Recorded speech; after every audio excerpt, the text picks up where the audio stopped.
السلام علیکم ورحمۃ اللہ وبرکاتہ۔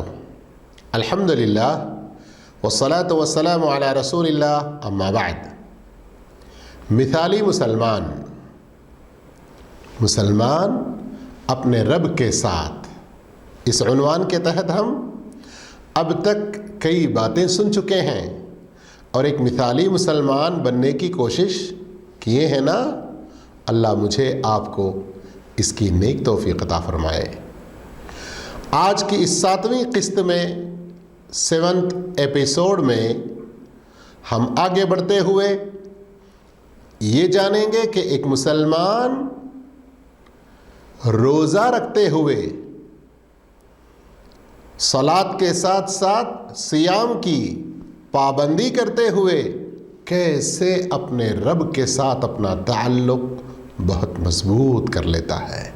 مسلمان روزہ رکھتے ہوئے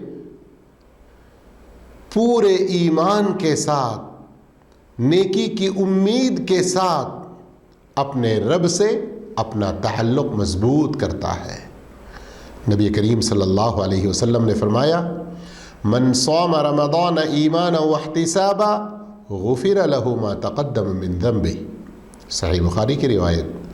جو ایمان کے ساتھ اور اللہ سے نیکی پانے کی امید کرتے ہوئے پورے رمضان بھر روزے رکھتا ہے تو اسے کیا نصیب ہوگا؟ اس کے پچھلے سارے گناہ بخش دیے جائیں گے۔ اللہ اکبر، کتنی بڑی خوشخبری، کتنی بڑی خوشخبری۔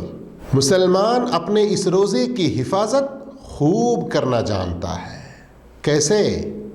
اپنا روزہ صرف پیٹ کا نہیں رکھتا، بلکہ اپنی زبان کا، اپنی آنکھوں کا، اپنے کانوں کا، سارے اعضائے بدن کا روزہ رکھتا ہے کہ اپنے ان سارے اعضاء کو اللہ کی نافرمانی میں استعمال ہونے نہیں دیتا۔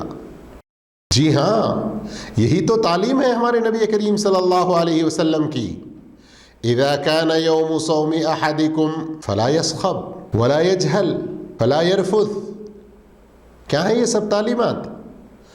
کہ روزے کی حالت میں چیخ و پکار کرنا، بکواس کرنا، روزے کی حالت میں اپنی زبان کو گندا کرنا، زبان سے گالی بکنا، بے حیائی کا کوئی کام کرنا، بات کرنا، جہالت والی بے وقوفی کی حرکتیں کرنا، یہ مسلمان روزے دار نہیں کرتا، خود نہیں کرتا۔ لیکن کبھی ایسا ہوتا ہے کہ اس کے سامنے کوئی کرتا ہے تو اس کی بھی تعلیم دی آپ صلی اللہ علیہ وسلم نے فرمایا، فَإِن سَابَّهُ أَحَدٌ أَوْ قَاتَلَهُ فَلْيَقُلْ إِنِّي امْرُؤٌ صَائِمٌ۔ اگر کوئی روزے دار سے گالی گلوچ کرے، لڑائی جھگڑے پر آمادہ ہو جائے تو اس سے کہے کہ میں روزے دار ہوں۔ مطلب کیا ہے کہ جواب میں بھی یہ حرکت ہمیں نہیں کرنا ہے۔ اللہ مجھے آپ کو سب کو اس کی نیک توفیق عطا فرمائے۔ آج ہمارے معاشرے میں اس کی کتنی ضرورت ہے نا۔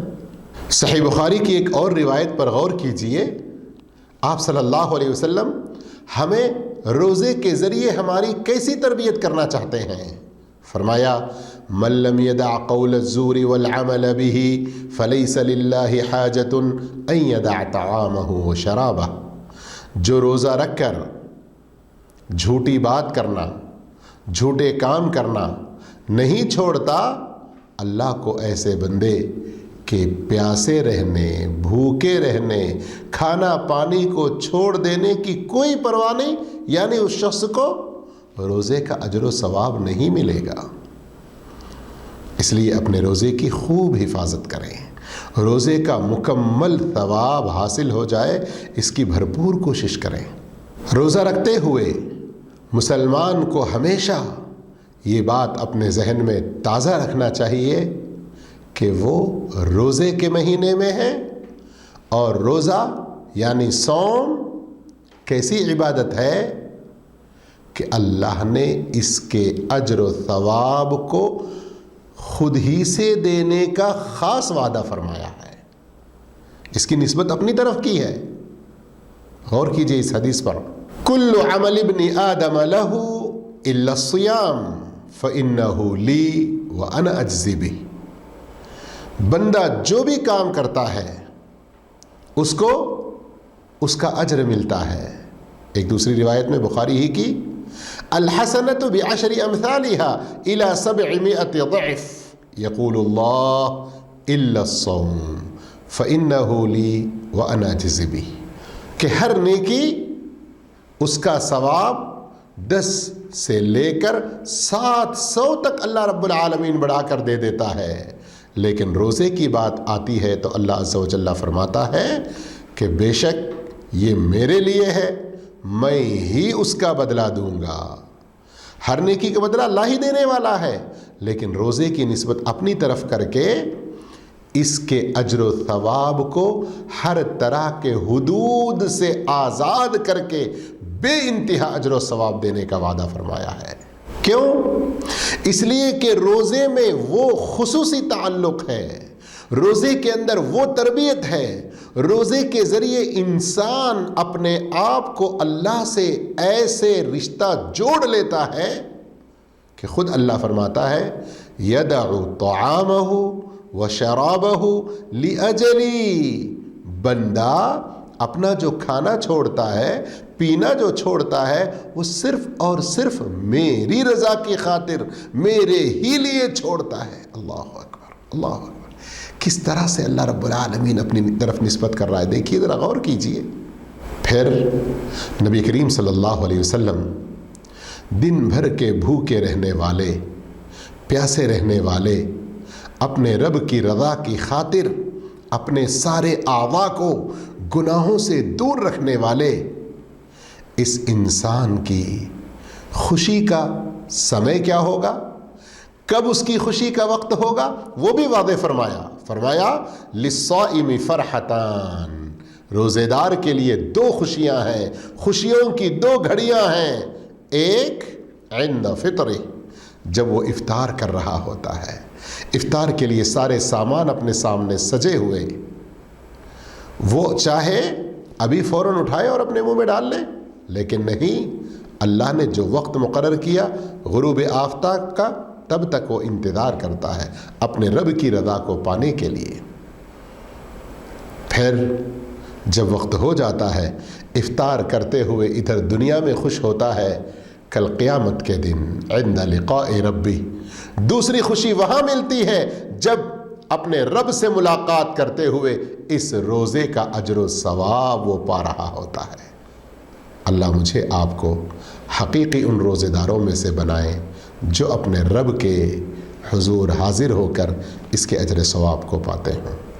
اتنا ہی نہیں، نبی کریم صلی اللہ علیہ وسلم نے روزے کی حالت میں کھانا پینا معدے میں نہ پہنچنے کی وجہ سے وہاں سے جو ایک خاص قسم کی بو پیدا ہوتی ہے اس کے بارے میں فرمایا وَلَخَلُوفُ فَمِ الصَّائِمِ أَطْيَبُ عِنْدَ اللَّهِ مِنْ رِيحِ الْمِسْكِ.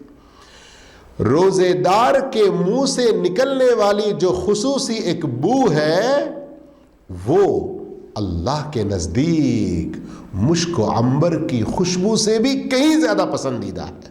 اللہ اکبر. یہ کس لیے؟ صرف اس لیے کہ روزہ اللہ ہی کے لیے بندہ رکھتا ہے. اگر اللہ ہی کے لیے نہ رکھے ان ساری خیر و خوبیوں سے محروم ہو جائے گا نا. جب روزے کی یہ شان ہے، رمضان میں اللہ رب العالمین نے اس کو فرض کیا ہے، تو پھر ایک روشن بصیرت بیدار مغز مسلمان اس مبارک گھڑی رمضان کو ضائع نہیں ہونے دیتا، اس کے ایک ایک لمحے کو قیمتی سمجھتا ہے. اس کے دن میں روزہ رکھتے ہوئے، تلاوت کرتے ہوئے، رب کی رضامندی کے دوسرے نیک کاموں میں، اور اس کی راتوں کو قیام میں، تہجد میں، دعا میں مشغول رہ کر اپنے رب کو راضی کرتا ہے. نبی کریم صلی اللہ علیہ وسلم نے فرمایا من قام رمضان ایمانا واحتسابا غفر له ما تقدم من ذنبه. جو شخص ایمان کے ساتھ، نیکی کی امید کے ساتھ رمضان میں قیام کرے، تہجد پڑھے، تراویح پڑھے، اس کے پچھلے گناہ بخش دیے جائیں گے. اور خود آپ صلی اللہ علیہ وسلم کا کیا طریقہ تھا؟ صحیح حدیث میں ہے كان النبي صلی اللہ علیہ وسلم يجتهد فی رمضان ما لا يجتهد فی غیرہ، آپ صلی اللہ علیہ وسلم رمضان میں اس قدر نیکیوں میں سبقت کرتے، اتنی زیادہ نیکیاں کرنے کی کوشش کرتے رہتے کہ اتنا زیادہ رمضان کے علاوہ کبھی اور نہیں کرتے۔ اور جب آخری عشرہ آ جاتا تو پھر نہ پوچھیں۔ وفی العشر الاواخر یجتہد ما لا یجتہد فی غیرہ، اور جس قدر زیادہ آخری عشرے میں جد و جہد کرتے عبادتوں میں، اتنا کسی اور دن میں نہیں کرتے۔ مہینوں کے اعتبار سے پورے مہینے رمضان میں، اور دنوں کے اعتبار سے سب سے زیادہ آخری عشرے میں ہم مسلمانوں کو اپنے نبی کا یہ شیوا اپنانا چاہیے۔ بخاری مسلم کی ایک اور حدیث میں عائشہ صدیقہ رضی اللہ تعالیٰ عنہ فرماتی ہیں، كان رسول اللہ صلی اللہ علیہ وسلم اذا دخل العشر شد مئزرہ وایقظ اہلہ واحیا لیلہ، کہ آپ صلی اللہ علیہ وسلم رمضان کا جب آخری عشرہ داخل ہو جاتا تو کمر کس لیتے اپنی عبادت کے لیے، اپنے گھر والوں کو بھی جگاتے، ساری رات خود جاگ کر عبادت کرتے۔ اپنے گھر والوں کو بھی اس کی تربیت کیجیے۔ اسی لیے آپ صلی اللہ علیہ وسلم نے سب کو حکم فرمایا، تحروا لیلۃ القدر فی العشر الاواخر من رمضان، صحیح روایت ہے بخاری مسلم کی، کہ تم آخری عشرے میں لیلۃ القدر کو تلاش کیا کرو۔ اس تلاش کے دوران لیلۃ القدر کو پاتے ہوئے خوب محنت کریں اللہ کی رضا کے سارے کام کرنے کی، اور اپنے گناہوں کو بخشوائیں۔ بخاری مسلم کی روایت، من قام لیلۃ القدر ایمانا واحتسابا غفر له ما تقدم من ذنبہ، جو ایمان کے ساتھ نیکی کی امید کے ساتھ لیلۃ القدر میں خوب عبادت کرتا ہے، اس کے بھی پچھلے گناہ بخش دیے جاتے ہیں۔ اس لیے ایک سچا پکا مسلمان اس مہینے کو جتنا زیادہ ممکن ہو سکے نیکیوں کے سمیٹنے کے لیے استعمال کرتا ہے، ایک لمحے کو بھی ضائع ہونے نہیں دیتا۔ ایسا نہیں کرتا جیسے آج کل بہت سے لوگوں کو دیکھا جاتا ہے، راتوں میں دیر دیر تک جاگ کر خود اپنی خوشگپیوں میں لگے ہوئے ہیں۔ 12 بج جانے کے بعد، 1-2 بج جانے کے بعد سحری کا وقت قریب آتا ہے، اس سے کچھ پہلے ہی کھا پی لیتے ہیں، فوراً اپنے بستر پر چلے جاتے ہیں کہ فجر بھی چھوٹی، ظہر بھی چھوٹی۔ نا نا نا نا، مسلمان ایسا نہیں ہوتا۔ مسلمان تو وہ ہوتا ہے کہ رمضان کی اس مبارک مہینے کی مبارک گھڑیوں میں دن میں روزہ رکھتے ہوئے، وقت پر افطار کر کے، تراویح کی نمازوں میں باجماعت شریک ہو کر، جتنا جلد ممکن ہو سکے رات سو جا کر، پھر رات کے آخری پہر میں جاگ کر کچھ اللہ کی عبادت کر کے، دعا استغفار کر کے، توبہ اور اللہ رب العالمین کے ساتھ اپنے گناہوں کی معافیاں مانگ کر روزہ کے لیے ٹھیک سحری کے وقت میں سحری بھی کھانے کی کوشش کرتا ہے۔ سحری کا کھانا بڑا ہی برکت والا کھانا ہے۔ تسحروا فإن فی السحور برکہ، فرمایا آپ صلی اللہ علیہ وسلم نے کہ سحری کھایا کرو، اس میں بڑی برکت ہے۔ اور کب کھانا ہے؟